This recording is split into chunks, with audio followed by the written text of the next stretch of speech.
Olá para todos, bem-vindos aí a mais um tópico sobre as leis de Newton. Hoje nós vamos trabalhar sobre a força elástica. Lembrando que nós já discutimos sobre peso e massa em vídeos anteriores.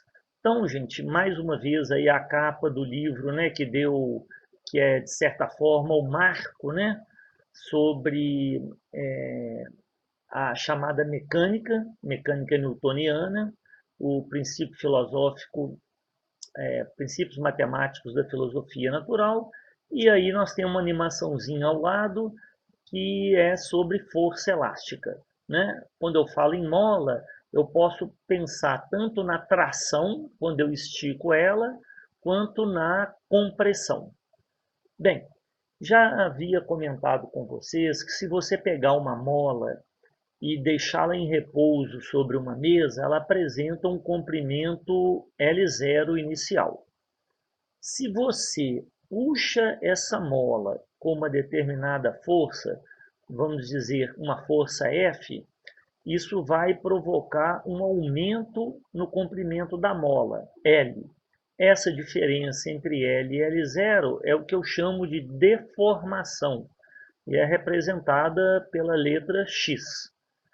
E isso daí é a base para a construção dos aparelhos para medir força, né? Que são os dinamômetros, como esses que vão ser mostrados na figura, esses três aí, ok? Então, são exemplos de dinamômetros. Bom, quando eu coloco uma roupagem matemática nisso, eu tenho a chamada lei de Hooke, né? Que mostra que essa força elástica e a deformação da mola, elas são diretamente proporcionais. Quem propôs essa lei foi o Robert Hooke, o mesmo lá que nomeou a célula de célula, quando ele olhou no microscópio a estrutura de uma cortiça, né? E fez trabalhos importantes aí na área de biologia e na área de ótica, contemporâneo e rival de Newton. Tá? Bom, então eu tenho força diretamente proporcional à deformação, tem uma reta passando pela origem. Se eu esticar demais a mola, todo mundo sabe que você estraga uma mola. Então, a partir de um determinado ponto, aí marcado por B, né, já não existe mais a proporcionalidade. A mesma coisa acontece se eu comprimir a mola. Comprimindo a mola, eu tenho o oposto, né? A força continua sendo proporcional à deformação, só que agora, ao invés de uma tração, eu teria aí uma compressão da mola. E o gráfico continua sendo também uma reta que passa pela origem. Então vamos ver agora aí, ó, esse outro pedacinho do gráfico. Tá? Ok? Chega num ponto que a mola não comprime mais, é o ponto A.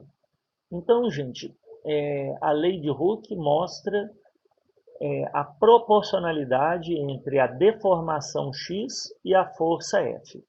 E esse é o aspecto gráfico da lei. Eu posso traduzir isso numa equação. Já que as grandezas são diretamente proporcionais, eu tenho então uma constante entre elas, representada aí pela letra K, chamada de constante elástica da mola.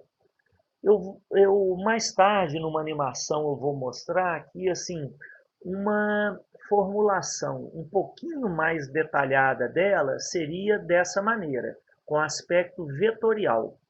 O sinalzinho de menos aí, ó, indica que o vetor força elástica e o vetor deformação têm sentidos opostos. Eu já mostro isso daqui a pouco na animação. Tá? Então, lembrando aí, K representa a constante de proporcionalidade, denominada constante elástica da mola. Então, no sistema internacional, a força elástica é em Newton, a constante em Newton por metro e a deformação é em metro. Isso no sistema internacional. Vamos ver a animação aí agora, então, que eu havia comentado com vocês. O endereço da simulação, para quem quiser depois visitar, está aí do lado, né? Então vamos iniciar. Olha, eu vou pegar então a minha mola e estico para a direita. Repara que quando eu puxo para a direita, a força elástica, a força que a mola faz está para a esquerda, mas a deformação está para a direita. Repara que os vetores são opostos. Por isso aquele sinalzinho de menos quando eu trabalho a formulação vetorial. Se eu comprimo uma mola, agora eu vou comprimir essa mola.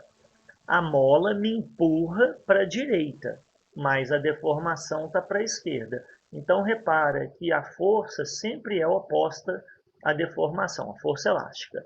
Se eu pegar os valores lá no gráfico, ó, eu obtenho esses números que estão mostrados aí na tabela. Então, eu fui lá e agora eu dividi a força pela deformação para cada par de valor. Repara que o valor sempre é 150, no caso, newtons por metro. Constante, qualquer um desses pares que eu pegar, sempre dá 150. Isso indica, então, ó, que a constante de proporcionalidade para essa mola é de 150 newtons por metro. Já posso construir meu dinamômetro com essa mola e medir forças de diferentes valores. É sempre bom lembrar, isso aí nós vamos repetir muitas vezes, que para Newton, se a resultante das forças que atuam num objeto for zero, ele se encontra ou em repouso ou em MRU. Nós já vimos isso em aulas anteriores, né? Chamada primeira lei de Newton ou lei da inércia de Galileu. Então, se a resultante das forças é zero, ou ele está em repouso ou em MRU. Isso é o que a gente chama de equilíbrio, né, de uma partícula, de um objeto. Tá? Nós vamos explorar muito essa propriedade aí nos exercícios e nas atividades. Então, fica sempre atento a essa propriedade, a essa lei. Então, agora nós vamos passar para os exercícios, né? E lembra de justificar com cuidado, escrever as equações que for usar para todos os itens.